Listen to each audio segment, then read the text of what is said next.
سامعین سے گزارش کی جاتی ہے کہ ہمارے دونوں چینلز کے پلیٹ فارم سے جتنی بھی آڈیو بکس کی ریکارڈنگ کمپلیٹ ہو چکی ہے اسے خود بھی سنیں اور زیادہ سے زیادہ شیئر کرنے کی کوشش کریں، اور ہمارے سوشل میڈیا پلیٹ فارم کے لنکس ڈسکرپشن میں دیے گئے ہیں۔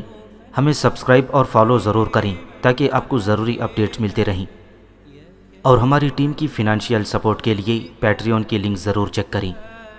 جزاک اللہ۔ بسم اللہ الرحمن الرحیم۔ تاریخ اسلامی ہند، ہندوستان کی عظیم تاریخ کا مکمل خاکہ۔ ایپیسوڈ 1۔ اگر تہذیب مدینت کی دنیا میں افریقہ اپنے دریائے نیل کی وادیوں پر اور مشرقی ادنا اور دجلہ و فرات سے سیراب ہونے والی زمین پر فخر کرنے کا اہل ہے، تو مشرق بعید بھی مصر و بابل کے دوش بدوش ہندوستان کے ان میدانوں اور کوہستانوں کو پیش کر سکتا ہے، جہاں آریہ قوم عہد قدیم کے اس دور میں جب یونان و روما کی تہذیب مستقبل بعید کی تاریکی میں معدوم تھی، جب ترائی اور مسنا کی بنیاد کو بھی زمین نے قبول نہ کیا تھا، جب داؤد کے نغموں سے دنیا نا آشنا تھی، جب ہومر کے گیتوں سے زمانہ آگاہ نہیں تھا، جبکہ مسیح کے پیدا ہونے کو پورے 4000 برس باقی تھے، جبکہ ابراہیم خلیل اللہ کسی بت کدے کو توڑ کر دین حنیف کی بنیاد ڈالنے کے لیے دنیا میں نہ آئے تھے۔ ہاں، اس نہایت قدیم عہد میں بھی اگر آریہ قوم کے مرد ایک طرف لوائے فتح و نصرت کے نعرے بلند کرتے تھے، تو دوسری طرف ان کی عورتیں اپنے بچوں کو وہ لوریاں سنایا کرتی تھیں جو بعد کو روما اور یونان کے عہد زرعی میں ان کے علم الاسنام کے لیے بیش بہا سرمایہ ثابت ہوئی۔ پھر ظاہر ہے کہ جو ملک اپنی تاریخی حیثیت سے اس قدر قدیم ہوگا، جس کی آبادی اپنی تہذیب و شائستگی کے اعتبار سے اس درجے پیش رو ہوگی کہ اس کی تاریخ کا سراغ آج جب کہ تقریباً 6000 برس کا زمانہ گزر گیا ہے، کیا کچھ دلچسپ نہ ہوگا، اور اس کی داستان اپنے اندر کیا کیا عجائب و غرائب نہ رکھتی ہوگی۔ لیکن دنیا کا کیسا افسوسناک واقعہ ہے کہ مغرب، جسے عہد حاضر میں اپنی ترقی، علم و حکمت پر ہزاروں ناز ہیں، اور جو اپنی تحقیق و تنقید کے زام پر اور سائنس اور ٹیکنالوجی کے بلبوتے پر ہر غیر معلوم شے کو احاطہ علم میں لے آنے کا مدعی ہو، اس وقت تک دنیا کو اس سے زیادہ نہ سمجھ سکا کہ وہ ایک معمہ ہے ناقابل فہم اور ایک راز ہے سربستہ۔ یورپ کے اکثر نفوس نے اپنے ملک کے معمولی ناول نویس اور فسانہ نگار حضرات کی وساطت سے جو حالت و صورت مشرق اور خصوصیت کے ساتھ مسلمان بادشاہوں کی اپنے ذہن میں مرتسم کی ہے، وہ صرف یہ ہے کہ ایک خونخوار ہستی جس کا دل جذبات صفاکی اور بے رحمی سے لبریز تھا، اور چاروں طرف تملا کو خوشامد کرنے والی اس کا احاطہ کیے ہوئے تھی، رعایا کو تباہ کر کے خزانہ بھرا جا رہا ہے، لہو لعب، سیر و تفریح یا حرم کی اندرونی زندگی پر بے دریغ دولت صرف کی جا رہی ہے۔ درباریوں نے اپنی زمین بوسی اور جبہ سایوں سے اس کے آستانے کو بارگاہ خداوندی سے ملا دیا ہے، اور وہ اگر کبھی شراب کے نشے سے چونک پڑتا ہے تو سوائے جور و ظلم کے اس سے اور کوئی حرکت سرزد نہیں ہوتی، اور نہ ان حکمرانوں کے پاس دماغ و دل ہوتا ہے، اور نہ وہ سوچ سکتا ہے، نہ محسوس کر سکتا ہے۔ روحانیت سے اسے کوئی سروکار نہیں، ارتقاء ذہنی سے اسے واسطہ نہیں، نہ اسے علوم و فنون کی ترقی کی طرف توجہ ہے، نہ ملک کی فلاح و بہبود کا خیال۔ الغرض وہ جہل و غرور، بے دردی اور بے رحمی، خونخواری اور صفاکی کا ایسا زبردست مجسمہ ہے جس کی نظیر دنیا کا کوئی ملک پیش نہیں کر سکتا۔ لیکن کیا وہ شخص جس نے مشرق کی تاریخ کا غائر مطالعہ کیا ہے اس خاکے میں کسی جگہ اصلی خط و خال کی جھلک پا سکتا ہے؟ اور کیا یورپ کا عدم علم یا اس کا تعصب ایک حقیقت کو اور صداقت کو نیست و نابود کر دے سکتا ہے؟ اگر غور سے دیکھا جائے تو معلوم ہو سکتا ہے کہ تاریخ کے لحاظ سے اس وقت تک ہندوستان پر 3 دور گزر چکے ہیں۔ پہلا دور وہ ہے جس میں 2 قومیں بحیثیت قوم ہونے کے باہم متصادم ہوئیں۔ دوسرا دور وہ جب 2 مذہب ایک دوسرے سے ٹکرائے، اور تیسرا دور وہ جب ہندوستان نے قومیت و مذہب کے مسئلے کو بالائے طاق رکھ کر ایک اجنبی قوم کی تجارتی اور اقتصادی اغراض پوری کرنے کے لیے تمام ذرائع پیش کر دیے اور اپنی بہترین نعمتیں اپنے اوپر حرام کر لی تھیں۔ اور یقیناً ان تینوں زمانوں کی تاریخ بہت دلچسپ ہے۔ دور اول یعنی جب آریہ قوم نے ہندوستان کی قدیم آبادی کو مفتوح کیا، اور تیسرا دور جب سے مغرب نے اپنا اقتدار قائم کرنا شروع کیا ہمارے موضوع سے خارج رہے گا، البتہ دور ثانی جب مسلمانوں نے یہاں آ کر سلسلہ فتوحات قائم کیا، اس تالیف کا موضوع صحیح اور اسی عہد کی تاریخ میں پیش کیا جائے گا۔ ممکن تھا کہ 15 ہجری سے، یعنی جب خلیفہ ثانی کے عہد حکومت میں حکم بن العاص نے اول مرتبہ ساحل ہند پر قبضہ کر کے تھانہ کو فتح کیا تھا، یا 92 ہجری سے جب محمد بن قاسم نے پہلی بار سندھ پر حملہ کر کے ہندوستان میں حکومت اسلام کی بنیاد قائم کی، اس تالیف کو شروع کر کے زوال سلطنت تیموریہ تک فتوحات اسلامی اور دیگر واقعات سے تاریخی دستاویز کو یکجا کر کے اپنے فرض سے سبکدوش ہو جاتا، لیکن میرے نزدیک اس نوع کی ترتیب سے اصل مقصود حاصل نہیں ہو سکتا۔ میں اس حصہ تاریخ کو خصوصیت کے ساتھ نمایاں نہ کر سکتا جس کا نمایاں کرنا مقصود ہے، اس لیے میں نے جو صورت ترتیب رکھی ہے وہ اس سے مختلف ہے، جس کے حسن کا آپ خود اندازہ کر سکتے ہیں۔ مسلمانوں کا حملہ اور فضائے ہند میں ایک نیا انقلاب۔ یہ ایک ناقابل انکار حقیقت ہے کہ ہندوستان پر مسلمانوں کے حملے نے نہ صرف یہاں کی معاشرتی اور سیاسی فضا کو بدل دیا تھا، بلکہ ذوق و تہذیب میں بھی ایسا زبردست انقلاب پیدا کر دیا تھا کہ آج تک اس کے نشانات سرزمین ہند پر ہر جگہ بکھرے ہوئے نظر آتے ہیں۔ ہندوستان کی اس زمین نے جہاں مرید کے بھجنوں اور مواعظ بہت کے سوا اور کوئی اخلاقی یا مذہبی آواز پیدا نہ ہوئی تھی، مسلمانوں کے حملے کے ساتھ ایک تیسری آواز کو بھی اپنی فضا میں جگہ دی، اور یہ آواز اس کلمہ توحید کی تھی جو اس سے قبل نہ صرف ریگزار عرب بلکہ ہندوستان کے ہر گوشے میں اپنی فلسفیانہ صداقت تسلیم کر چکا تھا۔ مسلمان فرما رواؤں کا طرز حکومت۔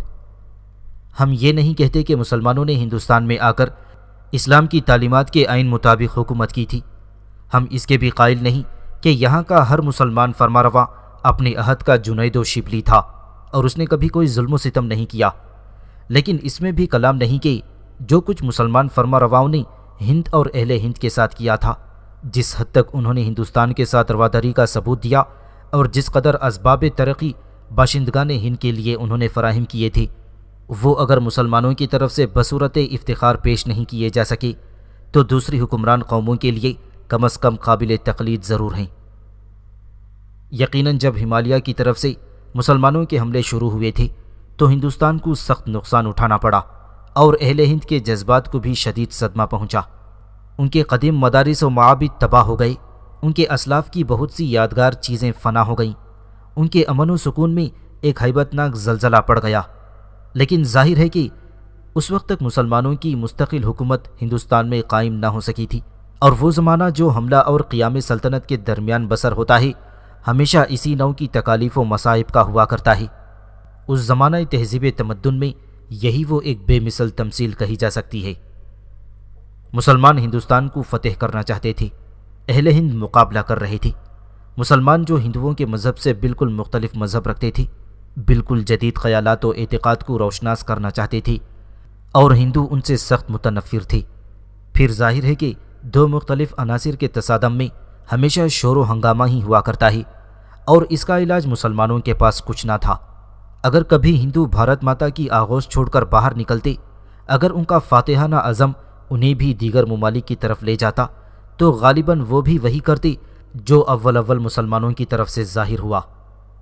مراٹھے سرزمین مہاراشٹرا سے خارج کر کے صرف دکن تک پہنچتے ہیں، اور وہ سب کچھ کر دکھاتے ہیں جو دنیا میں ایک ظالم ترین قوم کی طرف سے ظاہر ہو سکتا ہے۔ لیکن محمود کی بت شکنی آج یورپ کی بدولت ہر بچے کی زبان پر ہے، اور مسلمان عورتوں کی وہ آبرو ریزیاں جن کی یاد تقریباً دکن کی ہر مقدس مسجد کی تاریخ کے ساتھ وابستہ ہے، کسی کو معلوم نہیں۔ یہ ہمارے لیے بہت شرم کی بات ہے۔ قیام سلطنت کے بعد مسلمانوں کی رواداری۔ وہ شخص جس نے تاریخ ہند کا مطالعہ کیا ہے وہ سمجھ سکتا ہے کہ جب 150 صدی کے بعد مسلمانوں کا تسلط اچھی طرح قائم ہو گیا، جب حقیقی معنوں میں اسلامی سلطنت کی بنیاد ہندوستان میں مستحکم ہو گئی، تو پھر وہی امن و سکون عود کر آیا جو کبھی پایا جاتا تھا، اور ہندوؤں کو وہ تمام مراعات دی گئیں جو ایک غیر متعصب حکمران کی طرف سے روا رکھی جاتی ہے۔ ان کے معابد محفوظ رکھے گئے، ان کی جاگیریں بحال کی گئیں، ان کے مدارس کو سرکاری امداد دی گئی، نظام حکومت میں انہیں نمایاں حصہ دیا گیا، ان کے جذبات مذہبی کا خاص خیال رکھا گیا، اور میدان ترقی میں فاتح و مفتوح، حاکم و محکوم کے درمیان کوئی امتیاز نہیں پیدا کیا گیا۔ پھر کیا عہد حاضر کی مہذب سے مہذب قوم، شائستہ سے شائستہ حکومت اپنی تاریخ کا کوئی واقعہ ایسا پیش کر سکتی ہے جس میں غیر اقوام کے ساتھ وہی رواداری جائز رکھی گئی ہو جو بعض مسلمان فرما رواؤں کی طرف سے ہندوستان میں ظاہر ہوئی تھی؟ سیاست حاضرہ کے جاننے والے اور موجودہ انقلابات کے فلسفہ تاریخ کو سمجھنے والے اس کا بہتر فیصلہ کر سکتے ہیں، اور شاید وہ وقت بھی دور نہیں جب ایک عالم اس حقیقت سے آگاہ ہو جائے گا۔ مصنف علامہ نیاز فتح پوری۔ ہندوستان پر حملے کی ابتدا۔ قبل اس کے کہ میں تفصیل کے ساتھ بحث کروں، اجمالاً یہ بتا دینا مناسب سمجھتا ہوں کہ ہندوستان میں کس وقت سے مسلمانوں کی حکومت شروع ہوئی اور کیوں کر ایک کے بعد دیگرے ایک خاندان مٹ کر سلطنت دوسرے خاندان میں منتقل ہوتی ہے۔ یہ بالکل صحیح ہے کہ ہندوستان کا کوئی قابل ذکر حصہ براہ راست خلافت عرب سے متعلق نہیں رہا تھا۔ ہرات فتح ہونے کے بعد ہی اہل عرب کابل کی طرف بڑھے اور 46 ہجری میں وہاں سے ملتان تک آ گئے، لیکن اس فوج کشی کا نتیجہ یہ نہیں ہوا کہ مسلمانوں کی کوئی مستقل سلطنت یہاں قائم ہو جاتی ہے۔ محمد بن قاسم سندھ میں۔ آغاز عہد اسلام میں بحری طاقت دریائے سندھ یعنی انڈس کے دہانے پر کئی بار ہوئی تھی، یہاں تک کہ 92 ہجری یعنی 1711 عیسوی میں محمد بن قاسم یعنی حجاج بن یوسف گورنر بصرہ کے بھتیجے ہیں، انہوں نے سندھ کو ساحل بحر ہند سے لے کر ملتان تک فتح کیا، اور ہر چند اس حصہ ملک کو زیادہ وسیع کرنے کی کوشش نہیں کی گئی۔ تاہم اس صوبے پر عرب گورنروں کی حکومت 2 صدی تک قائم رہی، لیکن ہندوستان کا مسلمانوں کے ہاتھوں سے فتح ہونا حقیقتاً سندھ سے کوئی تعلق نہیں رکھتا، بلکہ یہ فخر صرف افغانستان کو ملتا ہے۔ کوہ ہندوستان کے جنوب میں جو سنگستانی علاقہ ہے، اس پر جب اول مسلمانوں نے قبضہ کیا تھا تو وہ قبضہ عارضی تھا۔ البتہ سب سے پہلے یعقوب بن لیث صفاری، انہوں نے کابل میں اسلامی سلطنت مستقل طور پر قائم رکھی۔ اس کے بعد جب یعقوب صفاری کا خاندان ختم ہوا تو پھر سامانی گورنروں نے اس ملک پر قبضہ کر لیا، اور اس طرح سب سے پہلے البتگین نے جو آل سامان کا گورنر تھا غزنی میں ایک مستقل اسلامی حکومت قائم کی۔ اس کے بعد غزنی 2 صدی تک اس خاندان کا دارالسلطنت قائم رہا جسے غزنوی خاندان سے تعبیر کیا جاتا ہے۔ اسی خاندان کے بعض حکمران افراد نے لاہور میں مستقل قیام رکھا، اور حقیقی معنوں میں یہی ابتدا ہے اسلامی حکومت ہند کی۔ اس کے بعد خاندان غور نے حکومت کی، اور پھر غلام، خلجی، تغلق اور لودھی وغیرہ کا زمانہ آیا، یہاں تک کہ مغل بابر نے حملہ کیا اور ہندوستان میں جو طوائف الملوکی پھیل رہی تھی وہ مٹ گئی، اور مختلف چھوٹی چھوٹی اسلامی ریاستیں سلطنت مغلیہ میں شامل ہو گئیں۔ ان ترکی غلاموں میں سے جنہیں سامانی فرمانرواؤں نے اپنے ملک میں گورنری کے عہدوں پر ممتاز کیا تھا، ایک شخص البتگین بھی تھا۔ عبد الملک اس سے بہت مانوس تھا اور اس کی بڑی عزت کرتا تھا، یہاں تک کہ یہ رفتہ رفتہ افواج خراسان کا سر عسکر بنا دیا گیا۔ لیکن جب عبد الملک کا انتقال ہوا تو یہ اس عہدے سے معزول کر دیا گیا، اور البتگین برہم ہو کر 351 ہجری میں غزنی چلا گیا، جو کوہ سلیمان کے قلب میں واقع تھا، اور جہاں البتگین کا باپ اس سے قبل گورنر رہ چکا تھا۔ البتگین یہاں 1 سال تک سامانی حکومت کی برہمی کا مقابلہ کرتا رہا، اپنی حدود حکومت کو وسیع نہ کر سکا۔ اس کے بعد اس کا بیٹا اسحاق اور اس کا غلام بلقاتگین بھی کوئی زیادہ قوت حاصل نہ کر سکا، یہاں تک کہ البتگین کے ایک اور غلام سبکتگین نے، جو الب کا داماد بھی تھا، زماں میں حکومت اپنے ہاتھ میں لے لی۔ اس نے سب سے پہلے غزنوی خاندان کی حکومت کو وسیع اور مستحکم بنا دیا، اور پھر نہ صرف ہندوستان میں راجپوتوں کو شکست دے کر پشاور میں حکومت قائم کی تھی، بلکہ خراسان کو بھی مسخر کر لیا۔ ہر چند خراسان پر خود مختارانہ قبضہ کر لینے کے بعد بھی یہ ازراہ اطاعت و وفا شعاری تھی کہ ہمیشہ اپنے کو سامانی حکومت ہی کا ماتحت کہتا، لیکن یہ ماتحتی بالکل برائے نام تھی، اور اس کی سلطنت خود سامانی حکومت سے زیادہ قوی ہو گئی تھی۔ 386 ہجری میں اس کا انتقال ہو گیا۔ محمود غزنوی کی حکومت۔ سبکتگین کے بعد اس کے چھوٹے بیٹے اسماعیل نے اپنی حکومت قائم کرنا چاہی، لیکن محمود غزنوی نے جو تاریخ اسلام کی نہایت مشہور ہستی ہے، اپنے چھوٹے بھائی اسماعیل کو شکست دی اور سامانی حکومت کے ضعیف فرمانرواؤں کے اثر سے بالکل آزاد ہو کر خراسان اور غزنی پر حکومت کرنے کے حقوق براہ راست خلیفہ بغداد قادر باللہ سے حاصل کر لیے۔ یہ وہ وقت تھا جب سامانی حکومت کا چراغ گل ہو رہا تھا اور ایلق خان کی اولاد اس سلطنت پر قابض ہونا چاہتی تھی، لیکن محمود نے ان کو شکست دے کر اور اس طرف سے مطمئن ہو کر ہندوستان کا عزم کیا اور 1001 عیسوی سے 1024 عیسوی تک مسلسل 17 حملے کیے۔ محمود کے 17 حملے۔ محمود کوہستان سے نیچے اتر کر پہلے کشمیر اور پنجاب تک آیا اور پھر 408 ہجری میں متھرا اور قنوج پر حملہ کیا۔ اس کے بعد 415 ہجری میں سومنات اور اہلواڑہ پر جو گجرات کا پایا تخت ہے اس پر قابض ہو گیا۔ ہرچند یہ حملے کسی مستقل حکومت کے قیام کی غرض سے نہ تھے، لیکن اس میں کلام نہیں کہ اس طرح ہندوستان کا راستہ صاف ہو گیا اور پنجاب غزنوی حکومت کا ایک جزو بن گیا۔ ہندوستان پر حملہ کرنے کے علاوہ محمود نے ایلق خان کو پسپا کیا اور غور کو 401 ہجری میں مسخر کر کے ماورون نہر کے مشہور مقامات سمرقند و بخارا پر بھی 407 ہجری میں قابض ہو گیا۔ محمود کو اپنے عہد آخر میں سلجوقیوں کی بڑھتی ہوئی قوت کی طرف سے اندیشہ پیدا ہو گیا اور ہرچند اس نے تغرل اور چغر بیگ کو 418 ہجری میں بظاہر مغلوب بھی کر لیا تھا، لیکن وہ ان کی طرف سے مطمئن نہ تھا۔ الغرض وہ اسی غیر مطمئن حالت میں زندگی بسر کر رہا تھا کہ 421 ہجری 1030 عیسوی کے موسم بہار میں جب وہ اصفہان فتح کر کے واپس آیا، مقام غزنی میں اس کا انتقال ہو گیا۔ علم و ادب، فنون و حکمت کو جس قدر ترقی اس کے عہد میں ہوئی تھی اسے تمام مورخین نے تسلیم کیا ہے۔ اس نے غزنی میں ایک دارالعلوم قائم کیا اور ملک کے تمام اہل کمال اس کے دربار میں کھینچ کھینچ کر جمع ہونے لگے۔ غزنی کو جو ترقی اس کے عہد میں ہوئی وہ اس وقت کی کسی اور شہر کو نصیب نہیں ہوئی۔ اس نے یہاں مسجدیں، سڑکیں، پل، مکانات، محلات وغیرہ کثرت سے تعمیر کرائی اور بہت سے امور عامہ جن کا تعلق صرف رعایا کے فلاح و آسائش سے تھا وہ انجام کو پہنچے۔ ہرچند محمود نے اپنی سلطنت کو لاہور سے اصفہان و سمرقند تک وسیع کر لیا تھا، لیکن اس کے بعد یہ وسعت تنگ ہو گئی، کیونکہ اس کے چند سال بعد ہی 429 ہجری سے 437 ہجری تک سلجوق قوم نے محمود کے بیٹے مسعود کو مرد کے قریب شکست دے کر تمام مغربی صوبے بلخ اور خوارزم سے لے کر اصفہان اور رے تک فتح کر لیے تھے۔ غوریوں کا خروج۔ اب چونکہ غزنوی حکومت وسط ایشیا سے تقریباً معدوم ہو چکی تھی، اس لیے شاہان غزنی نے اپنی امیدوں کو مشرق کے ساتھ وابستہ کیا اور آخرکار 555 ہجری میں غزنی کو غوریوں نے فتح کر لیا۔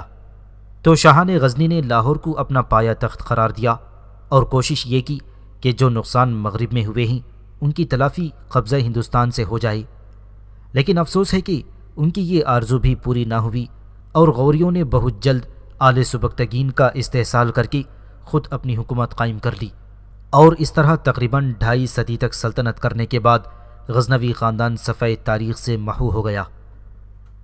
قدیم زمانے سے غور کا کوہستانی علاقے ہرات و غزنی کے درمیان ایک مختصر خود مختار جماعت کے قبضے میں چلا آ رہا تھا اور فیروز کوہ کا قلعہ اس کی جائے پناہ تھا۔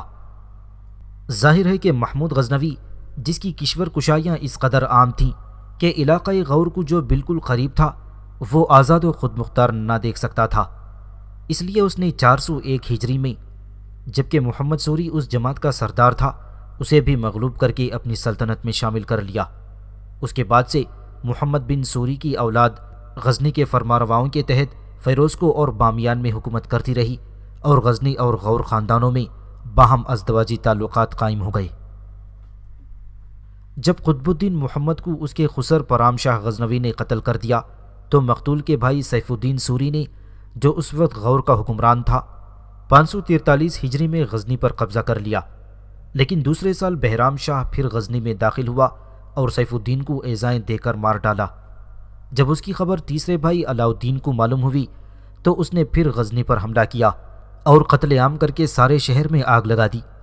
اس کے بعد علاؤ الدین نے ہرات و بلخ پر بھی قبضہ کر لیا، لیکن چند دن گزرتے تھے کہ سلطان سنجر یعنی خراسان کے سلجوقی بادشاہ نے اسے مقید کر لیا۔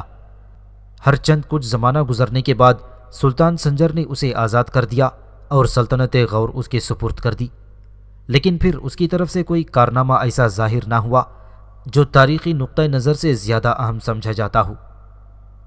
یہ وہ زمانہ تھا جب اتراء کے غز تمام افغانستان پر پھیل گئے تھے اور کچھ عرصے کے لیے غزنوی اور غوری دونوں خاندانوں کو ضعیف اور باطل کر دیا تھا، لیکن چونکہ اتراء کے غز کا سیلاب چند دن بعد ہی فارس کی طرف بڑھ گیا، اس لیے علاؤ الدین غوری کے 2 بھتیجے اپنے خاندان کے سپرد ہو گئے، جن میں بڑا غیاث الدین بن سام تھا۔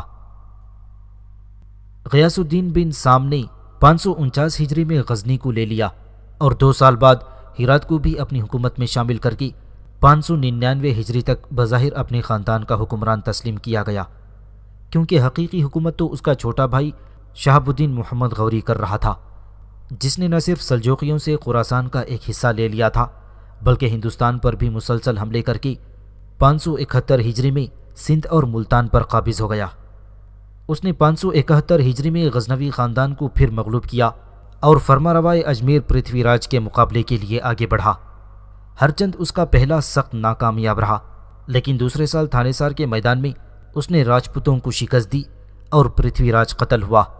اس کے بعد قنوج، گوالیار، بندیل کھنڈ، بہار، بنگال ایک بعد دیگرے محمد غوری کے سرداروں نے فتح کر لیے اور اس طرح اول مرتبہ ہندوستان کا بڑا حصہ باقاعدہ حکومت اسلام کے تحت میں آ گیا۔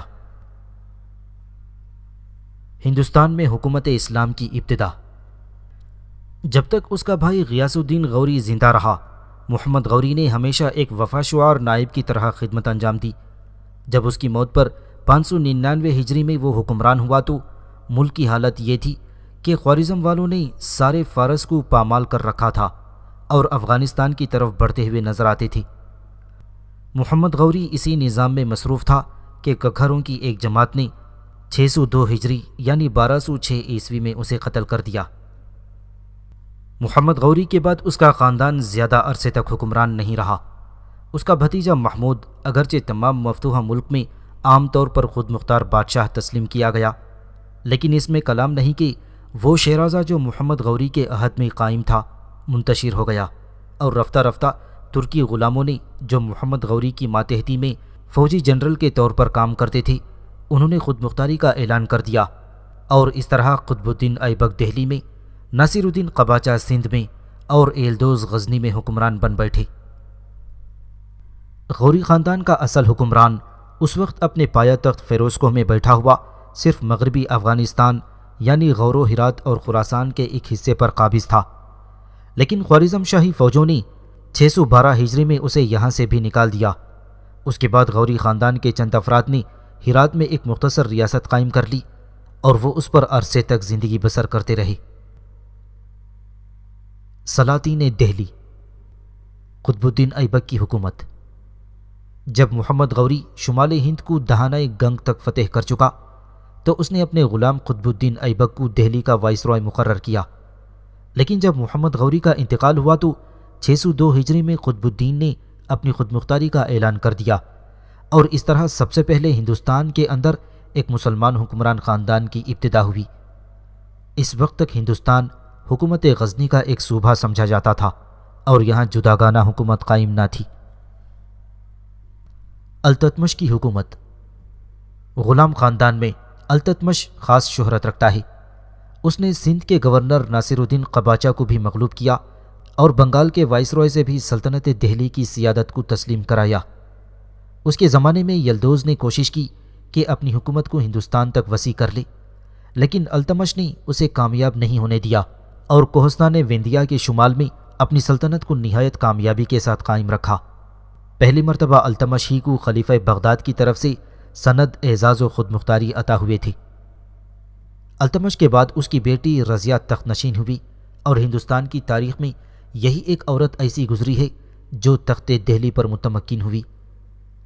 رضیہ کے بعد جو بادشاہ اس خاندان میں ہوئے تھے ان کا عہد شورش اور ہنگامے کا تھا، کیونکہ ہندوؤں کی جو جرت غوری اور التمش کے عہد حکومت میں نابود ہو گئی تھی اس میں پھر آثار حیات پیدا ہوئے، اور چونکہ بلبن نے غلاموں کو عہد گورنری دینا ترک کر دیا تھا اس لیے بغاوتیں شروع ہو گئیں جنہیں بلبن نے نہایت دقت سے فروغ کیا تھا۔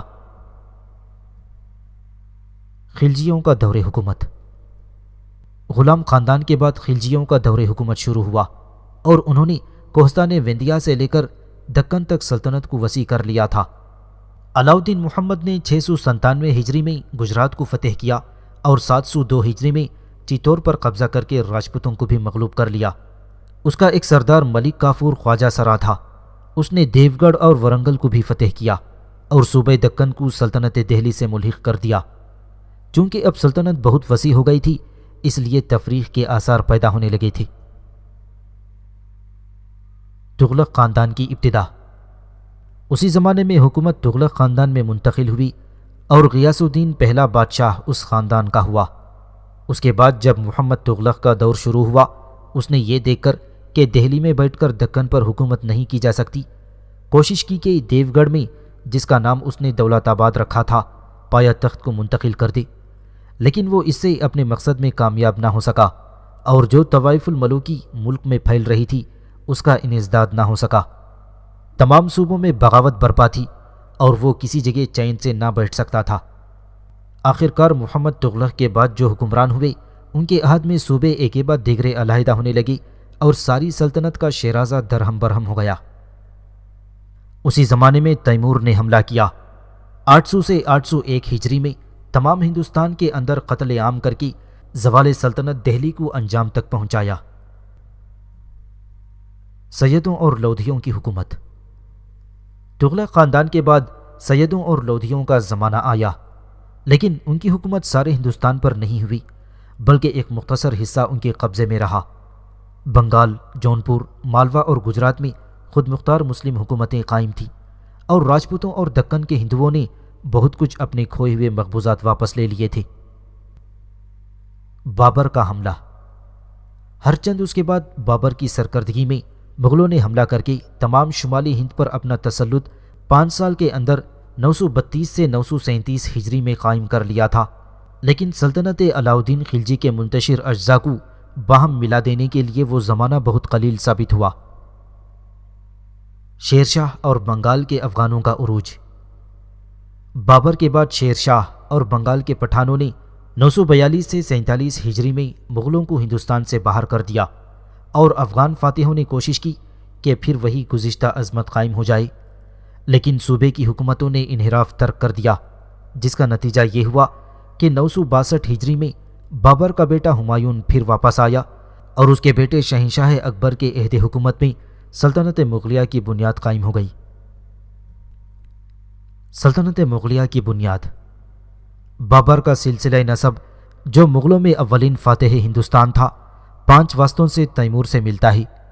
اس کی ولادت 818 ہجری میں بمقام فرغانہ میں ہوئی جہاں اس کا باپ گورنر تھا۔ بابر کو شیبانی کے ازبکوں نے چونکہ وطن سے نکال دیا تھا اس لیے اس کا انتقام بابر نے افغانستان کو مغلوب کر کے لیا۔ اس نے 909 ہجری میں بدخشاں کو فتح کیا، دوسرے سال کابل پر قبضہ کیا اور 913 ہجری میں قندھار بھی لے لیا۔ اس کے بعد وہ کئی سال تک ہندوستان کا قصد کرتا رہا تھا، حتیٰ کہ 932 ہجری میں اس نے پنجاب پر حملہ کیا اور لاہور پر قابض ہو گیا۔ پھر 932 ہجری کو اس نے پانی پت کے میدان میں ابراہیم لودھی یعنی سلطان دہلی کی فوج کو شکست دی اور دہلی اور آگرہ پر قبضہ کر کے ہندوستان کا تمام شمالی حصہ دریائے سندھ سے لے کر حدود بنگال تک اس کے قبضے میں آ گیا تھا۔ بابر 937 ہجری میں یعنی 1530 عیسوی میں مر گیا اور بنگال، گجرات، مالوا اور دکن فتح کرنے کی حسرت اپنے ساتھ لے گیا۔ ہمایوں کا عہد حکومت۔ اس کا بیٹا ہمایون اس وقت صرف 19 سال کا تھا، لیکن اس نے کوشش کی کہ اپنے باپ کی تمناؤں کو پورا کرے جس میں وہ کامیاب نہیں ہوا۔ گجرات و مالوا پر مہمیں روانہ کی گئیں لیکن بیکار ثابت ہوئیں اور آخرکار بنگال کے افغانوں نے شیر شاہ کی سیادت میں جو بہار کا حکمران تھا غریب ہمایوں کو ہندوستان سے نکل جانے پر مجبور کر دیا۔ قنوج میں جو جنگ شیر شاہ اور ہمایوں کے درمیان واقع ہوئی اس نے ہمایوں کو مجبور کر دیا کہ وہ پہلے سندھ اور پھر فارس کی طرف جا کر پناہ لی۔ جنگ کے بعد شیر شاہ کی حکومت تمام ہندوستان میں قائم ہو گئی، لیکن قبل اس کے کہ وہ مکمل انتظام کر چکتا اس کی عمر ختم ہو گئی اور 15 سال بعد ہمایوں نے ہندوستان پر حملہ کر کے 962 ہجری میں دہلی پر قبضہ کر لیا اور 963 ہجری میں مر گیا۔ اکبر کا عہد حکومت۔ اس کا بیٹا اکبر اس وقت صرف 14 سال کا بچہ تھا، لیکن اس کے محافظ و نگران بیرم خان نے ہندوستان کی فوجوں کو جو ہمایوں کی سیادت میں مقابلے کو آئی تھیں پانی پت کے میدان میں شکست دی، اور اس طرح اکبر ہندوستان کے بڑے حصے کا مالک بن گیا۔ ہر چند اکبر ابھی کم سن تھا، لیکن عنان حکومت اس نے اپنے ہاتھ میں لے لی۔ دہلی اور آگرہ پر تو جنگ پانی پت کے بعد ہی قبضہ ہو گیا تھا، لیکن 966 ہجری میں دہلی پر قبضہ کر لیا اور 963 ہجری میں جونپور پر بھی تسلط قائم ہو گیا، اور اسی کے ساتھ مالوا اور خاندیش پر بھی قبضہ کر لیا گیا۔ چتور کے فتح ہونے کے بعد سارا راجپوتانہ مغلوب ہو گیا، اور پھر 980 ہجری میں گجرات بھی زیر نگیں آ گیا۔ بنگال جس نے اس وقت تک مغل حکومت کو برائے نام تسلیم کیا تھا وہ باغی ہو گیا، لیکن یہ بھی 982 ہجری میں مسخر ہو گیا۔ پھر 995 ہجری میں کشمیر بھی لے لیا گیا، اور اس کے 6 سال بعد قندھار بھی سلطنت مغلیہ میں شامل ہو گیا۔ اکبر دکن کی طرف متوجہ نہیں ہوا، اس نے صرف اس امر کی کوشش کی کہ جنوب کی طرف سے اس کی سلطنت پر حملہ نہ ہو سکے۔ اس غرض سے اس نے خاندیش کو اپنی حکومت میں شامل کر کے برہان پور کو اس صوبے کا صدر مقام بنایا، اور احمد نگر اور برار پر بھی قبضہ کر لیا۔ علاوہ اس کے شاہ نے بیجاپور اور گولکنڈے نے بھی خراج پیش کیا۔ اس سے زیادہ دکن کی طرف اکبر نے بڑھنا پسند نہیں کیا۔ پھر 1014 ہجری یعنی 1605 عیسوی میں اکبر کا انتقال ہو گیا۔ اورنگزیب کی حکومت۔ دکن کا خواب دیکھنے میں محمد بن تغلق کا صحیح جانشین اورنگزیب تھا، جہاں شاہجہاں کے زمانے میں اورنگزیب صرف گورنر کی حیثیت رکھتا تھا۔ اسی وقت اس نے صوبہ دکن پر اقتدار قائم کر کے اسے دولت آباد، خاندیش، تلنگانہ اور برار کو 4 حصوں میں منقسم کر دیا تھا، اور گولکنڈے کے حکمران کو بھی اس نے 1066 ہجری میں اپنا مطیع کر لیا تھا۔ جب 1069 ہجری میں اورنگزیب کو حصول سلطنت و تاج و تخت کے لیے خود اپنے بھائیوں سے مقابلہ کرنا پڑا تو چند سال تک وہ دکن کی طرف متوجہ نہ ہو سکا۔ جب وہ مطمئن ہو گیا تو 1092 ہجری میں دکن کی طرف مہمیں روانہ کی گئیں، اور یہ سلسلہ برابر 66 سال تک جاری رہا، حتیٰ کہ وہ مر گیا۔ اورنگزیب نے 1097 ہجری میں بیجاپور، 1098 ہجری میں گولکنڈے پر قبضہ کر کے عادل شاہی اور قطب شاہی خاندانوں کو ہمیشہ کے لیے ختم کر دیا۔ اسی اثنا میں دکن کے مرہٹوں نے سر اٹھایا، اور باوجود اس کے کہ کثرت سے فوجیں روانہ کی گئیں اور بہت سے قلعے فتح کر لیے گئے، لیکن یہ فتنہ فرو نہ ہو سکا، اور اس صحرائی جنگجو جماعت کا استحصال دشوار ہو گیا۔ جس وقت اورنگزیب کا انتقال ہوا تو اس کی سلطنت کابل سے دہانہ ہگلی تک اور سورت سے مدراس تک وسیع اور سارا ہندوستان اس کے قبضے میں تھا۔ مغلیہ سلطنت کا زوال۔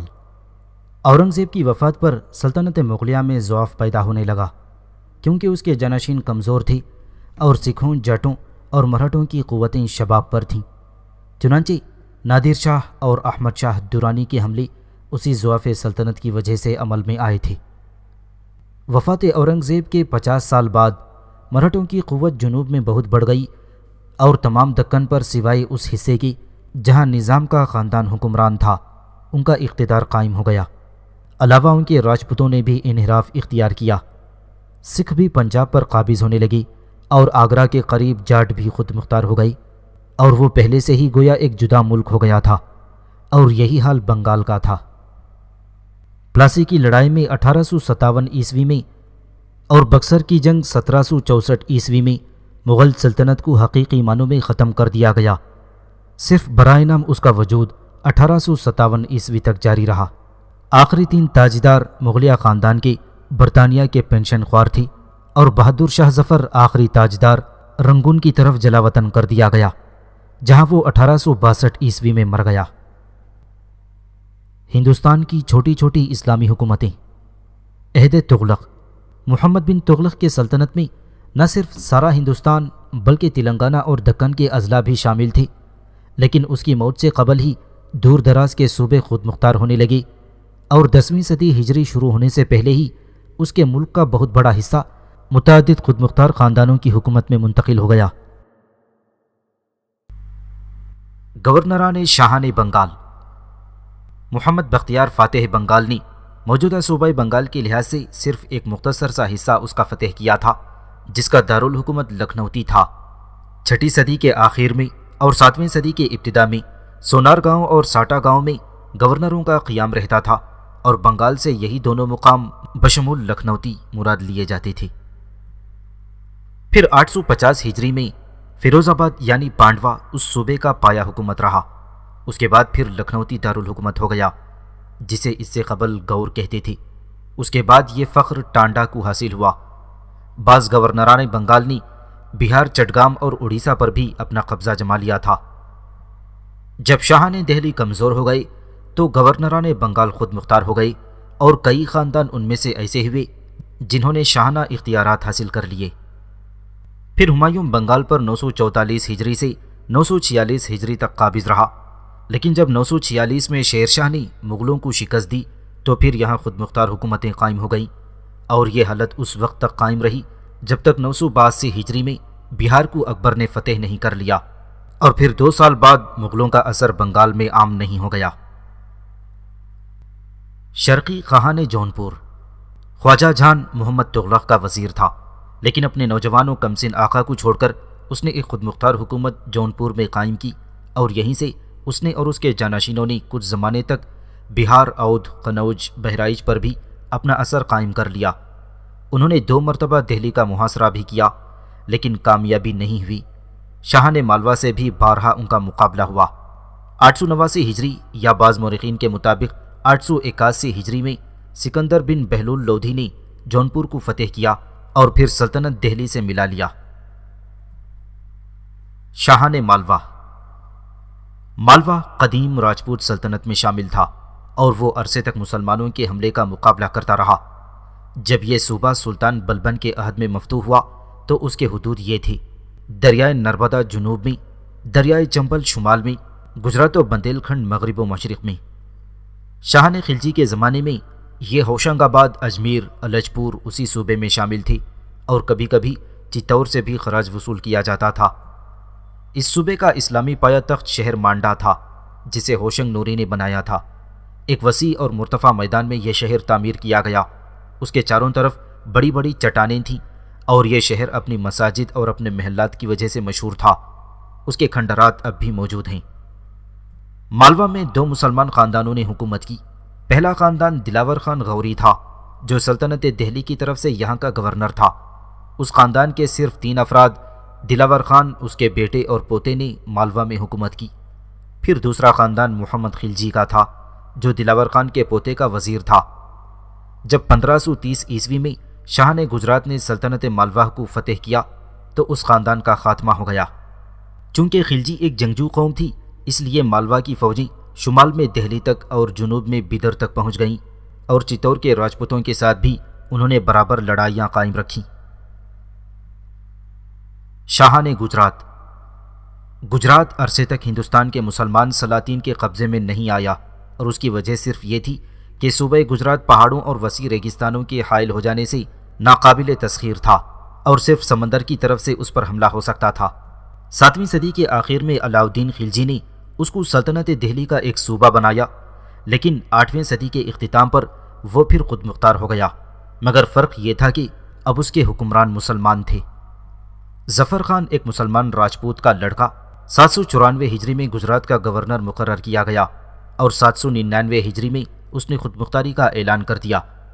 اس وقت دشمن چاروں طرف سے اس کا احاطہ کیے ہوئے تھے، ایک طرف راجپوت اور دوسری طرف بھیل کے وحشی قوم پہاڑوں اور سمندروں کے درمیان صرف ایک پتلا سا ٹکڑا صوبہ گجرات کا اس کے قبضے میں تھا، لیکن ساحلی حصہ سورت تک اس میں شامل تھا، اس لیے اس نے ایدر اور ڈیو فتح کر کے اپنی مملکت کو وسیع کیا، اور 810 ہجری میں مالوا کو بھی فتح کر لیا۔ احمد شاہ اول اس کے بیٹے نے احمد آباد کیا، جو اس خاندان کا پایا حکومت رہا اور مغلوں کے زمانے میں ایک صوبہ بن گیا۔ اب بھی احمد آباد ہندوستان کے مشہور شہروں میں شمار کیا جاتا ہے۔ محمود شاہ نے نہ صرف مالوا اور خاندیش سے جنگ جاری رکھی، بلکہ قلعہ جوناگڑھ یعنی کاٹھیا واڑ اور چمپارنیر کو بھی فتح کر لیا۔ اس کے ساتھ اس نے ایک بڑا بیڑا جہازوں کا بحری ڈاکوؤں کو مغلوب کرنے اور پرتگالیوں پر حملے کے لیے قائم کیا، جنہیں بہادر شاہ فاتح مالوا نے ڈیو میں ایک کارخانہ بنانے کے حقوق دے دیے تھے، اور جن کے ہاتھ سے وہ مارا گیا۔ اس خاندان کے آخری بادشاہ خود غرض عمرہ کی وجہ سے بالکل بے دست و پا ہو گئے تھے، یہاں تک کہ 970 ہجری یعنی 1572 عیسوی میں اکبر نے اس صوبے کو بھی فتح کر لیا۔ شاہان خاندیس۔ ناصر خان خاندیس کا پہلا مسلمان فرمانروا تھا جو سلطنت دہلی سے آزاد ہو کر خود مختار ہوا۔ یہ اپنے کو خلیفہ ثانی کی نسل سے ظاہر کرتا تھا اور ازدواجی سلسلے سے شاہان گجرات کا رشتہ دار تھا۔ اس کا دارالحکومت برہان پور قلعہ اسیر گڑھ کے پاس تھا۔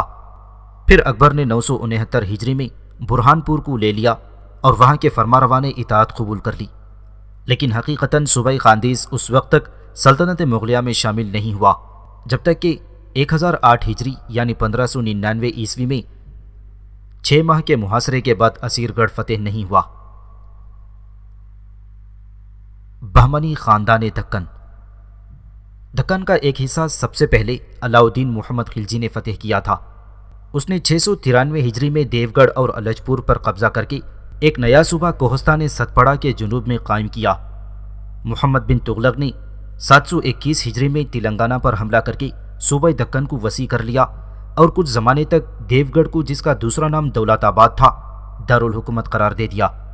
اس کے دور حکومت میں متعدد بغاوتیں ہوئیں اور سب سے پہلے جس صوبے نے خود مختاری اختیار کی وہ صوبہ دکن ہی تھا، جہاں 748 ہجری سے تقریباً 2 صدی بعد تک گلبرگہ، ورنگل اور بیدر کے بہمنی فرمانروا دکن کے شمالی نصف حصے پر حکمران بنے رہے تھے۔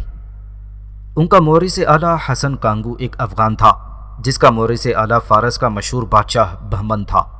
تغلق سلاطین کے زمانے میں اس نے ترقی کر کے ظفر خان کا خطاب حاصل کیا، اور جب دکن میں محمد تغلق کے خلاف بغاوت شروع ہوئی تو حسن نے شاہی فوجوں کو ملک سے نکال دیا اور علاؤالدین حسن کانگو بہمن شاہ کے نام سے گلبرگہ کے تخت پر قابض ہو گیا۔ اس کا ملک شمال میں بیرار تک اور مشرق میں تلنگانہ تک، جنوب و مغرب میں دریائے کرشنا اور سمندر تک وسیع تھا۔